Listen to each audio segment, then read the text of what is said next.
اس فرش اعضاء پہ، لیکن ہر اس فرش اعضاء پہ سیدہ تشریف لاتی ہیں جو خلوص دل سے بچھایا، جس میں کوئی ریاکاری نہ ہو، جو صرف جو ہے اعضاء کے لیے ہو، جو صرف اس لیے ہو کہ ہم اس ماں کے دل دکھے ہوئے پہ کچھ مرہم پیش کریں گے اپنے آنسوؤں سے، وہاں تشریف لاتی ہیں۔ صاحب ہر جو ہے نبی کی جو خواہش، ابھی حدیث قصہ پڑھوائی گی تو اسی کے ظاہر میں عرض کر رہا ہوں، صلوات بھیجتے ہیں صلی اللہ علیہ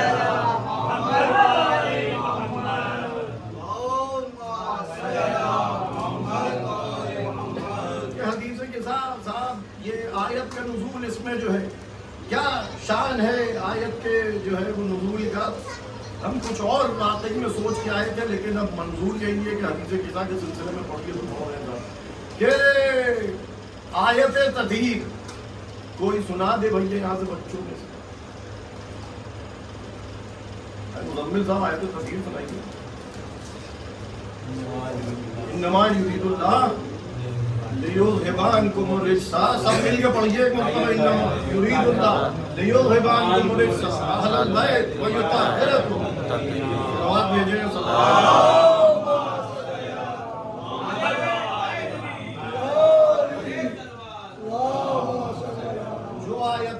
مولا کی شان میں نازل ہوئی ہیں، وہ دل میں رکھیے اپنے، یہ جو ہے وہ شفاعت کا باعث ہیں، ہر جگہ مشکل کشائی کریں گی یہ آیتیں کہ آیت تطہیر کیا شان ہے، کسی نبی کا نام نہیں اس آیت میں، کسی نبی کے اہل البیت کا نام نہیں آیا ہے اس میں آیت تطہیر۔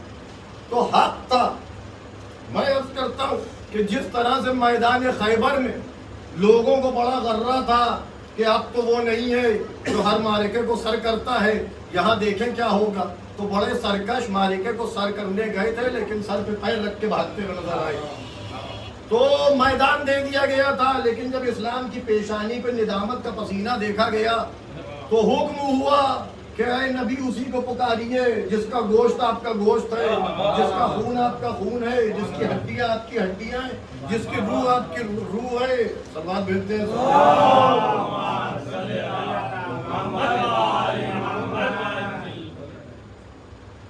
تو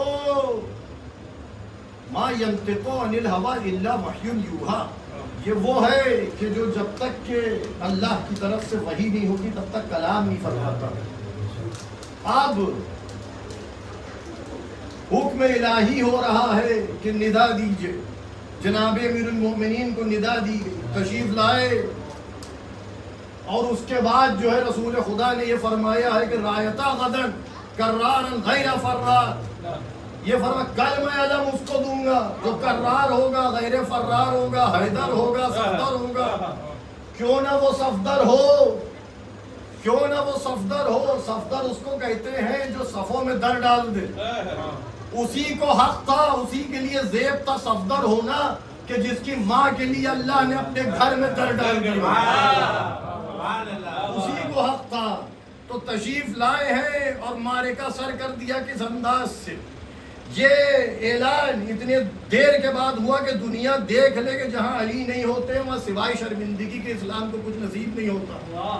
ہم سے کہا جاتا ہے ہمارے ہی مدارس سے یہ آواز جو ہے وہ بلند ہو رہی ہے کہ صاحب خیبر خندق پڑھنے سے کیا فائدہ، خیبر خندق پڑھنے سے کیا فائدہ، یہ کہا جا رہا ہے۔ اب ہم کہہ رہے ہیں ماشاءاللہ جو آپ کہتے تھے خیبر خندق پڑھنے سے کیا فائدہ، اب آپ بھی جو ہے وہ جنگ نہ پڑھیے، اب آپ بھی جنگیں نہ پڑھیے۔ ہم سے کہنے والے کہ مولا علی کی جنگیں پڑھنے سے کیا فائدہ، تلاوت کیا کیجئے صاحب، قرآن پڑھا کیجئے صاحب۔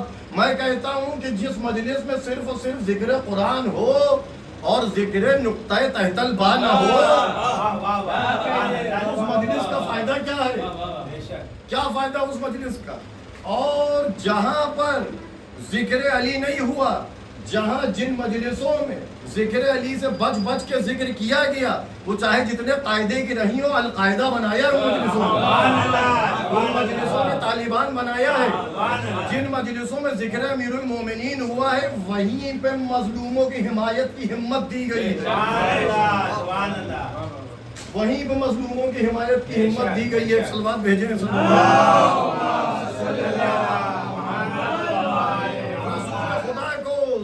محسوس ہو رہا ہے، اور اپنی بیوی سے نہیں کہتے کہ ارے جو ہے کوئی چادر اڑا دو، بڑی تکلیف میں، جس کے گھر میں موجود ہے، جس کے گھر میں موجود ہے اس سے نہیں کہہ رہے۔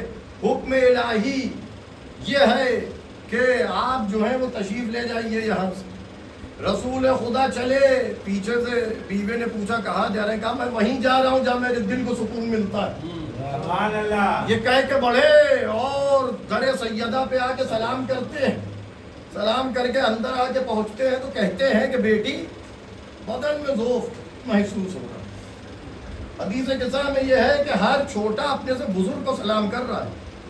پوری حدیث قصہ دیکھیے، بچے باپ کو سلام کر رہے ہیں، سلسلہ ہے، بزرگ کو سلام کر رہے ہیں، چھوٹے جو ہیں۔ لیکن رسول جب تشریف لائے ہیں تو اپنی بیٹی کو پہلے سلام کر رہے ہیں، اس کے پہلے کہ بیٹی سلام کرے۔ یہ دنیا کو پیغام دینا تھا کہ مرتبہ و منزلت فاطمہ کی سمجھ لو کہ یہ کچھ اور نہیں، ام ابیہا ہیں، یہ سمجھ لو۔ تشریف لائے، لانے کے بعد جو ہے کہا کہ ذوف محسوس ہو رہا ہے۔ سیدہ فرماتی ہیں کہ ایک چادر ہے کسائی یمانی، وہ اوڑھ لیجئے۔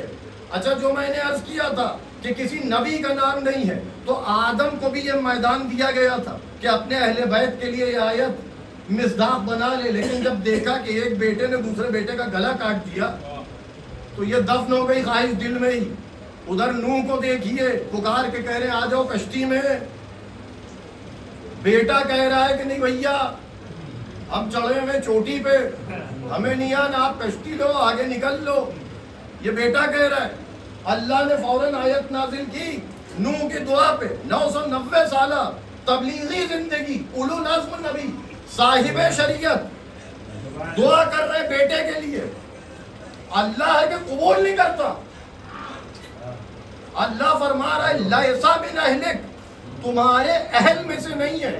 اللہ نے یہ نہیں فرمایا کہ تمہاری اولاد میں سے نہیں ہے۔ مطلب نوح کے دل کی گہرائی میں دفن راز کو، خواہش کو اللہ نے اپنے علم غیب سے دیکھا، خالق علم غیب، اور یہ دیکھتے ہوئے فرمایا کہ یہ اہل میں سے نہیں ہے جو تم سمجھ رہو کہ اہل بیت والی آیت اس کے لیے۔ آگے بڑھیے، جناب موسیٰ کے لیے کچھ دن کے لیے گئے تھے پہاڑ پہ، بھائی کو ذمہ داری دے کے لوٹ کے جب آئے تو دیکھا کہ ایک جو ہے وہ کسی کی شبیہ بنا دی گئی ہے، پرستش ہو رہی ہے۔ جھنجھوڑ کے کہا ہارون کا گریبان پکڑ کے یہ کیا ہو گیا تمہارے رہتے؟ یعنی کہ یقیناً ہارون نبی ہے موسیٰ کے بعد، مگر امت کو سنبھال نہ سکے جیسے موسیٰ سنبھال رہے۔ آگے بڑھیے جناب عیسیٰ پہ، نہ بیوی نہ بچہ، کہاں سے اہل بیت کی آیت آ جائے گی؟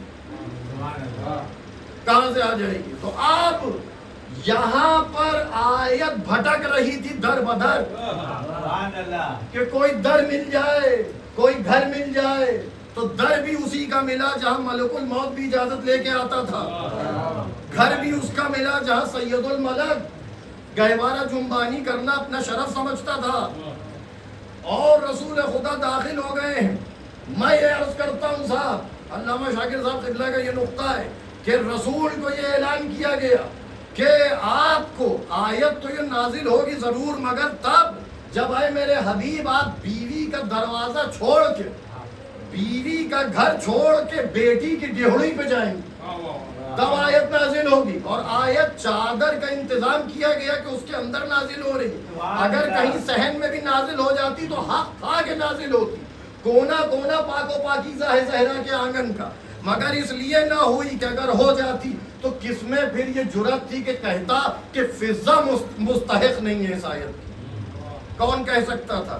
اس لیے، اور ایک اور یہیں سے ربط مصائب ہے کہ یہ صاحب جو ہے اہتمام تھا پردے کا، کہ دنیا دیکھ لے کہ جو اس چادر کے نیچے آ جاتے ہیں ان کے پردے کی ذمہ داری میرے ذمن ہوتی ہے، میرے ذمن ہوتی ہے کہ جب جو ہے صاحب یہ سمجھیے کہ آیت کا نازل ہونا ہے، اور اس کے بعد جب بھی رسول تشریف لے جاتے تھے تو ہمیشہ یہ السلام علیکم یا مابین الرسالہ، السلام علیکم اہل بیت النبوہ، یہ کہتے ہوئے جاتے تھے۔ سلمان کا ذکر کیا، داڑھی اپنی ڈیہڑی پر رگڑتے تھے، در سیدہ 10 درجے پہ فائز ہیں ایمان، یہ کیا کرتے ہیں؟ ہم سے کہا جاتا ہے صاحب تازیہ نہ چومیے، علم نہ چومیے، سلمان سے کہو کہ در سیدہ پہ سجدہ ریز کیوں ہو؟ در چوکھٹ ہے نا، جناب سیدہ کے قدم ہے مبارک تو نہیں ہے، امام حسن کے پیر تو نہیں ہے، امام حسین کے ہاتھ تو نہیں ہے جن پہ سجدہ کر رہے، ڈیوڑی پہ چوکھٹ پہ سجدہ کر رہے سلمان. یہ بتا رہے ہیں کہ جو چیز حسنین سے آل رسول سے منسوب ہو جائے وہ اتنی لائق تعظیم ہو جاتی ہے کہ 10 درجے پہ بھی میں اگر فائز ہوں تو 7 تسلیم کو جھکے. ایک سلوات بھیج دیں.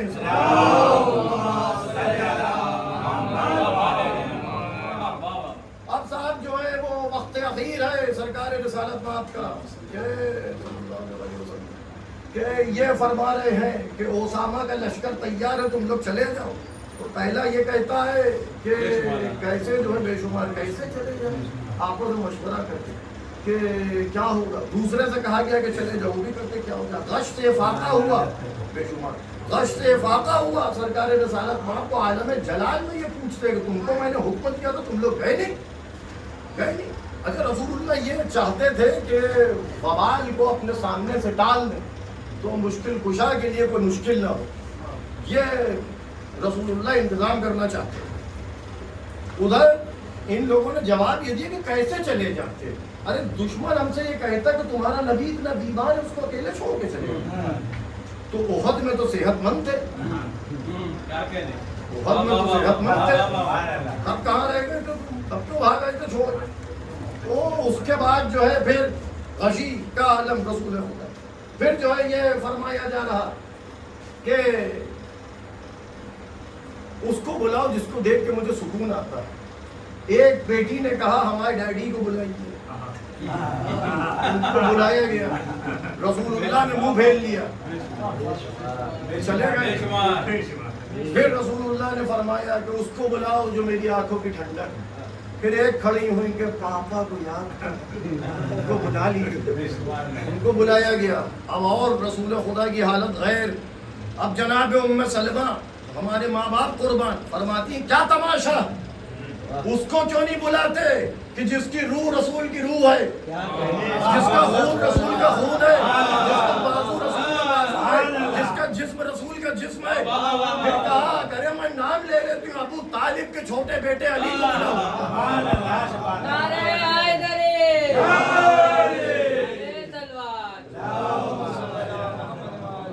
بلایا گیا رسول خدا کا. صاحب آپ سمجھے کہ سر مبارک ہے جناب امیر المومنین کا سینہ ہے، اور جو ہے وصیت کرتے کرتے دنیا سے تشریف لیے جا رہے ہیں. اور نماز جنازہ صرف ایک ہوئی رسول اللہ کی جو جناب امیر المومنین نے پڑھائی، باقی جس نے پڑھی فرادہ پڑھی. جماعت کے ساتھ نماز جنازہ صرف ایک ہوئی جو جناب امیر المومنین نے پڑھائی. اب یہاں پر یہ ہے کہ دروازے پہ لکڑیاں گویا جمع کی جائے کہ باہر علی کو نکالا جائے کہ ہم جو ہے وہ طالب بیعت ہیں. جناب امیر المومنین چاہتے ہیں کہ دروازے پہ جائیں، لیکن جناب سیدہ نے روک لیا کہ رکیے میں کچھ بات کرتی، کچھ مصالحت کرتی. گئی در دولت کو اور پکار کے کہا تم لوگوں کو کیا یہ لحاظ نہیں کہ یہ دروازہ کون سا دروازہ ہے؟ یہاں رسول سلام کرتے تھے، اس گھر میں نزول آیات ربانی ہوئی. تم نے دیکھا ہے یہاں جبریل آ کر کے درس لیتے تھے. کافی مجمع منتشر ہو گیا ڈر کے مارے، لیکن کچھ ایسے اشقیاء تھے کہ جہنم بھی گویا شرما جائے جن کو دیکھتے. وہ کھڑے رہے. پھر سیدہ نے پکار کے کہا کہ ارے تم کو خبر نہیں اس گھر میں چھوٹے چھوٹے بچے. تو یہ کہا گیا کہ ہمیں کوئی پرواہ نہیں، بچے ہو عورتیں ہو کوئی ہو، علی کو باہر نکالو. اس کے بعد جو ظلم ہوا وہ آپ کی نظر کے سامنے ہے. پردے کا اہتمام جو ہے یہاں وہ بس سن لیجیے کہ جب جو ہے جناب امیر المومنین کے گلو مبارک پہ رسم باندھ کے لے گئے، سیدہ اس عالم میں ہے کہ چلتا ہوا دروازہ ہاتھوں سے تھامے ہے، زمین پہ تشریف فرما ہے.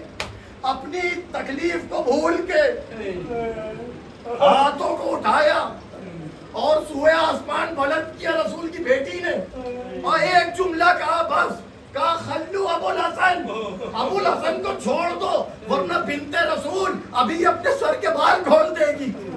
یہ کہنا تھا کہ مسجد النبوی کی دیواریں اتنی بلند ہوئی کہ قطار ناقہ میں سواری کے گزر جائے. اشقیہ چھوڑ چھوڑ کے بھاگے علی مرتضیٰ کو. رسول کو جو بچائے اس کا نام علی، جو علی کو بچائے اس کا نام سیدہ۔ یہ آیت تطہیر کی ذمہ داری تھی کہ بے پردہ نہ ہونے دیا اس کو جو زیر کسائے یمانی آ گئے۔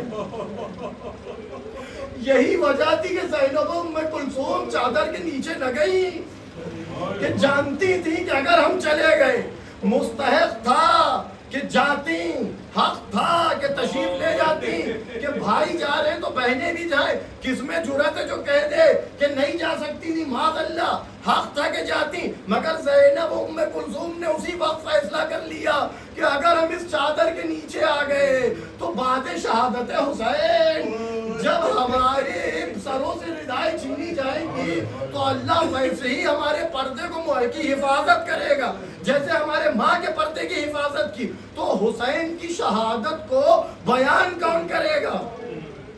آج 12 محرم ہے، سیوم امام ہے، کوئی غریب سے غریب بھی دنیا سے جاتا ہے، اس کا جنازہ ایسے اٹھتا ہے کہ فاتحہ بھی ہوتا ہے، مجلس بھی ہوتی ہے، قرآن خوانی بھی ہوتی ہے، تبرک بھی بڑھتا ہے۔ ہم نے خود ایسی مجلسوں میں شرکت کی ہے کہ جہاں ایک وقت کے کھانے کا نہیں مگر ایسی شاندار مجلس ہو رہی ہے، محلے والے کھڑے ہوئے جا رہے ہیں، مگر وہ جو مالک کائنات ہو، جس کے صدقے میں کائنات بنی ہو، اس کا جنازہ اڑیا پڑا ہے۔ امام زمانہ فریاد کر رہے زیارت الہیہ میں کہ سلام ہو میرے جد پہ، سلام ہو ان جسمہائے بریدہ پہ کہ جن کے رنگت دھوپ کی شدت سے بدل گئے، یعنی اتنی دیر تک جسمہائے بریدہ سورج کے نیچے پڑے رہے۔ ایک اور جملہ امام زمانہ کے زیارت الہیہ میں فرماتے سلام ہو میرے جد پر، سلام ہو میرے جد پر۔ ارے جس کے جسم بریدہ کی حالت دیکھ کے جنگل کے بھیڑیے خوف زدے ہو کے بھاگ گئے، اتنے زخم تھے حسین کے جسم پہ۔ یہ امام زمانہ کا جملہ ہے اور کسی کا نہیں۔ ارے ایک جو ہے 12 محرم کو عجیب و غریب اور 10 محرم کا عجیب و غریب رسم ہوتی ہے کربلا معلیٰ میں، جنہوں نے دیکھی زیارت، جن کو نصیب ہوئی ہے اللہ شرف قبولیت بخشے، جو نہ گئے مولا جلد از جلد کہ جس کو رسوم تواریج کہتے ہیں، جس میں ہوتا یہ ہے کہ اندھا دھند وہاں کا مجمع دوڑتا ہے کربلا معلیٰ کے صحن میں اور سر پہ خاک اڑاتا جاتا ہے۔ اس کی تاریخ یہ ہے کہ ایک وہاں باب بنا ہے، باب امام زمان کہتے ہیں، حرم مطہر میں، جس کے سامنے مقام امام زمان ہے۔ مقام امام زمان کی یہ تاریخ ہے کہ نہر فرات کے اوپر لوگوں نے دیکھا تھا، مومنین نے، کہ 10 محرم کو ایک مصلی بچھا پانی کے اوپر، اس پہ ایک کوئی نورانی ہستی ہے جو بیٹھ کر کے واہ جدہ واہ حسینہ واہ عباسہ واہ فاطمہ یہ نعرے بلند کر رہا ہے۔ کوئی نورانی ہستی بیٹھ کر کے نعرے بلند فرما رہی ہے۔ یہ مجمع دوڑتا ہوا وہاں گیا، دیکھا کہ حالت سجدہ میں کوئی ہے جو چیخ مار مار کے رو رہا ہے۔ انہوں نے پکار کے کہا آپ کون ہیں؟ سر کو سجدے سے اٹھایا، کہا ارے میں تمہارے وقت کا امام ہوں۔ لوگوں نے کہا آقا ہمارا پرسہ قبول کرو۔ پرسہ تو قبول بعد میں کیا، مگر پہلے ایک جملہ کہا، رومال ہاتھ میں لیے تھے، رخ کیا سوئے روضہ شبیر اور کہا جد مظلوم جب آنکھوں کے آنسو خشک ہو جاتے ہیں تو یہ دیکھو تمہاری خدمت میں خون روتا ہے تمہارا اور تمہارے اولاد۔ یہ جملہ کہا، اس کے بعد اٹھے مصلی سے، اٹھ کے دوڑے سوئے ذریعہ امام حسین، پیچھے پیچھے مجمع دوڑا، اندر گئے صحن میں، رواق میں گئے، زری کے پاس گئے، زوردار ماتم کیا امام زمانہ نے اور کہتے تھے کاش کہ ہم بھی کربلا میں ہوتے ہیں جد مظلوم تو تم پر اپنی جان قربان کر دیتے۔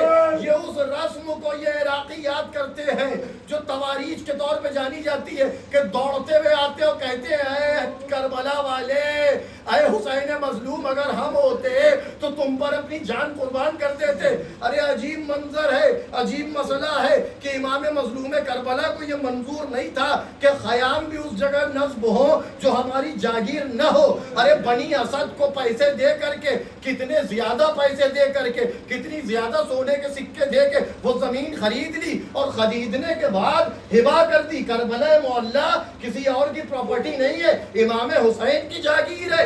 امام نے وہ جگہ خریدی، خرید کے بنو اسد کو ہبا کر دی. کہا ایک شرط ہے ہبا کرتے وقت میں لگا رہا ہوں. کہا آقا کیا؟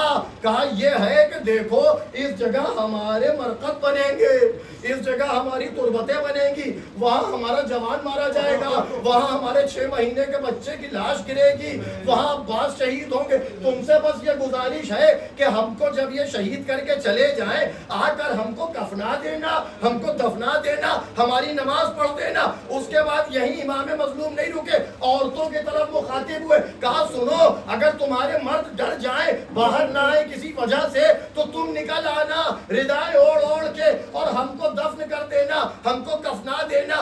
پھر بھی یہاں نہ رکا امام مظلوم, بچوں کی طرف دیکھا.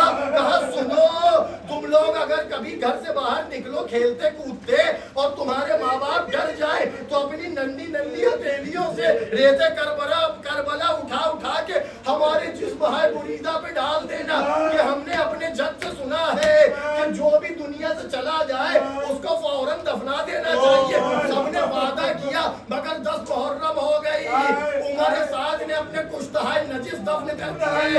امام زین العابدین کے لیے زنجیریں آ گئی, جناب زینب کے لیے رسیاں آ گئی. بے کجاوا اونٹوں پہ شہزادی جا رہی ہے, دیکھ رہی ہے کہ امام زین العابدین کی کیفیت ایسی ہے کہ ابھی روح کفس انظری سے پرواز کر جائے. اپنے کو کرے تو کیا کرے جناب زینب؟ یہ باجے ملاہین اتنی زور سے بجا رہے تھے کہ آواز بھی نہ سن سکتے تھے امام زین العابدین. جناب زینب نے اپنے کو ناقے کی بلندی سے گرا دیا. اس طرح سے زمین پہ شہزادی آئی جیسے ابو الفضل عباس گھوڑے سے زمین پر آئے. اس کے بعد امام زین العابدین نے کہا پھپھی اماں کیا ہو گیا؟ کہا کیا کروں بیٹا, میں نہیں چاہتی کہ حسین کا فرزند بھی یہاں ایک اور شہید ہو جائے. اور کہا کہ تم کیوں پریشان ہو, تمہارے بابا کا وہ شاندار روضہ بنے گا کہ زائرین جوق در جوق آ کے زیارت کا شرف حاصل کریں گے.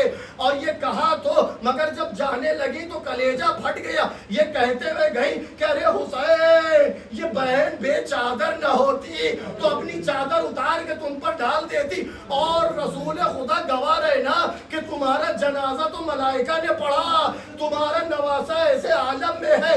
شہزادی چلی گئی, آخری جملہ مجلس کو تمام کر دیا. کوئی نہیں جو 10 محرم کو آ کے دفن کرے, کوئی نہیں جو 11 محرم کو آئے. امام زین العابدین نے بحالت اعجاز 12 محرم کو زنجیریں کھولی, بیڑیاں کھولی, تشریف لائے کربلا کے بن میں آ کے پکار کے کہا رہے وہ لوگ کہاں ہیں جن سے میرے بابا نے وعدہ لیا تھا. یہ آواز جب زین العابدین کی سنی, بنو اسد دوڑتے ہوئے نکلے. کہا آقا زادے کیا ہو گیا؟ کہا ارے وہی ہوا جس کے مصائب میرے بابا پڑھتے ہوئے گئے تھے. تم سے بھائیوں بڑا شکوہ ہے کہ اتنے دنوں تک کہ میرے بابا کا جسم ایسے ہی پڑا رہا. بنو اسد نے معافی مانگی, مل کے دفن کیا. اس طرح سے دفن کیا کہ کبھی قاسم کا کوئی ٹکڑا اٹھاتے تھے, کبھی اولو محمد کا بازو اٹھاتے تھے, کبھی رسول کی ہوا بچھا دیتے تھے, کبھی چٹائی پہ کسی شہید کو رکھ دیتے تھے. ارے گنج شہیدہ 70 سے زیادہ شہداء دفن ہو گئے, مگر گنج شہیدہ صرف اتنی بڑی ہے, 70 سے زیادہ شہید, اور لہر اتنی بڑی کہ جیسے کوئی ایک آدمی دفن ہوتا ہے. امام زین العابدین نے ٹکڑوں کو جمع کر کے دفنوں کو تو کر دیا, مگر ایک ٹکڑا ذرا بڑا سا مل گیا. نہ جانے کس کا تھا کہ ارے اس کے سینے کے ٹکڑے پہ اپنا منہ رکھا. ارے جب جو ہے مقاتل پڑھی ہے تو پتہ لگتا ہے کس کا ٹکڑا تھا. کہتے تھے امو چلے گئے, زینب کے سر سے ردا چھن گئی, سکینہ کی بالیاں چھن گئی, کرتا بھی جل گیا. ہمارے ہاتھوں میں یہ نشان دیکھو, ہم چلی کے تمہارے آقا کا سر نیزے پہ بلند کیا گیا. اللہم وہذا یوم تجدد فیہ النعمت وتنزل فیہ اللعنت علی اللعین یزید والا علی یزید والا علی زیاد وعلى مروان الى يوم القيامه. اللهم صل لوليك الحجة ابن الحسن صلواتك عليه وعلى آله في هذه الساعة في كل ساعة وليا وحافظا وقائدا وناصرا ودليلا وعينا حتى تسكنه ارضك طوعا وتمتع فيها طويلا. ربنا تقبل